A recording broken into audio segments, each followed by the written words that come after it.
Monsieur le Président, pourquoi faut-il qu'elle change? La politique de développement de l'Union européenne ne peut plus rester la même car le monde a changé. De nos jours, 7 pauvres sur 10 dans le monde ne vivent plus dans les pays les moins avancés, ni dans les pays en développement, mais bien dans les pays émergents. La globalisation, il est vrai, crée des richesses considérables qui ne vont pas pour autant tous aux plus démunis. À cela s'ajoute une démographie galopante. Aujourd'hui, il y a 7 milliards de bouches à nourrir, on sera 9 milliards dans 20 ans. Le pourcentage de croissance économique d'un pays est réel à partir du moment où il dépasse le taux de natalité. Au cours du siècle, le poids de l'Union européenne dans le monde va diminuer constamment, ce que d'aucuns appellent le déclin stratégique, contrairement aux émergents qui, avec leur essor économique, sont déjà devenus des acteurs politiques. Il n'en reste pas moins que l'Union européenne est de loin le premier acteur mondial en matière d'aide publique au développement. Elle veut non seulement rester le premier, mais aussi être le acteur dans ce domaine. Voici les réflexions de la Commission du développement pour que cela soit aussi le cas à l'avenir. La politique de développement de l'Union européenne sert la finalité la plus noble qui soit, promouvoir la dignité humaine en éradiquant la pauvreté, ni plus ni moins. L'aide publique au développement doit s'orienter selon les besoins de nos partenaires du Sud, en respectant leurs choix. La politique de développement doit être au service des pauvres, sans arrière-pensée, et se situer dans l'esprit du consensus européen de développement, tel que l'accord signé par le Conseil, la Commission et le Parlement le prévoient.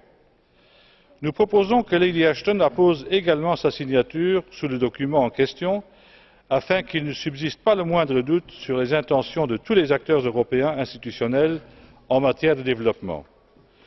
Nous lançons un appel à tous, acteurs privés, États riches, États pauvres, acteurs multilatéraux, afin qu'ils assument leurs responsabilités en matière de développement. C'est pourquoi nous appuyons la Commission européenne dans sa volonté de différencier son aide et de rayer de la liste des bénéficiaires les pays émergents dont l'économie dégage des moyens sans cesse croissants. La lutte contre la pauvreté dans ces pays ne devrait dorénavant plus relever de la solidarité internationale, mais de leur politique intérieure. Notre Commission aimerait que cela se fasse dans le cadre d'un dialogue avec ces pays et au moyen d'un retrait progressif de l'Union européenne de l'assistance à ces derniers. Le commissaire Piebalgs se prononce en faveur d'une croissance inclusive dans les pays en développement. Nous appuyons cette approche. Précisons toutefois qu'il y a lieu de promouvoir une croissance dans les pays en développement, tout comme chez nous d'ailleurs, qui privilégie l'amélioration réelle du sort des plus pauvres. Il va falloir en tenir compte dans la programmation de l'aide. Il sera donc indispensable, de notre point de vue, d'allouer au moins 20% de l'aide de l'Union européenne aux services sociaux de base, tels que définis par les Nations unies dans les objectifs du millénaire pour le développement. La politique de l'Union européenne doit être cohérente.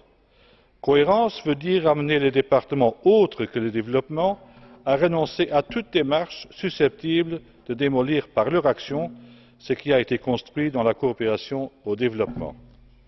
Il faut que nos 27 États membres en soient conscients et agissent en ce sens afin qu'à 28, avec la Commission, le service d'action extérieure, ils répondent à l'impératif de coordination tel que prévu par le traité de Lisbonne.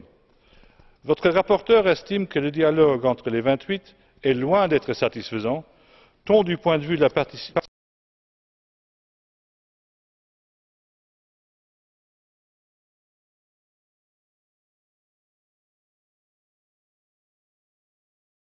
de prise de décision, de l'organisation d'un consensus intellectuel autour des grandes questions de politique de nature stratégique qui conditionnent la politique de développement de l'Union européenne. En effet, une cellule de réflexion indépendante à l'échelle européenne apportant une vraie valeur ajoutée réelle par rapport aux organismes nationaux déjà existants, pourrait mieux nous guider dans la réponse aux grands défis du développement. Je vous fais grâce des positions très détaillées que vous trouverez d'ailleurs dans la version écrite de mon rapport. Nous le savons, on ne thématise pas suffisamment le développement dans le débat public. Afin d'y remédier, et c'est la raison de la question orale que j'ai ajoutée à ma demande d'introduction de ce rapport. Afin d'y remédier, nous invitons le Parlement à se prononcer en faveur de notre proposition de faire de l'an 2015 l'année européenne pour le développement. Cette démarche est appuyée notamment par mon ami Thijs Berman, mon collègue Boulland ainsi que par Eva Joly. Pourquoi un développement responsable? Parce que les objectifs du millénaire pour le développement ne sont jamais atteints si les États à revenus intermédiaires dans lesquels vivent 7 pauvres sur 10 n'assument pas leurs responsabilités.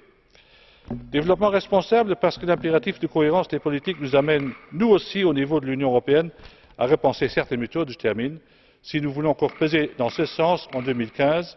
2015 ne me paraît plus prématuré. Merci, Monsieur le Président.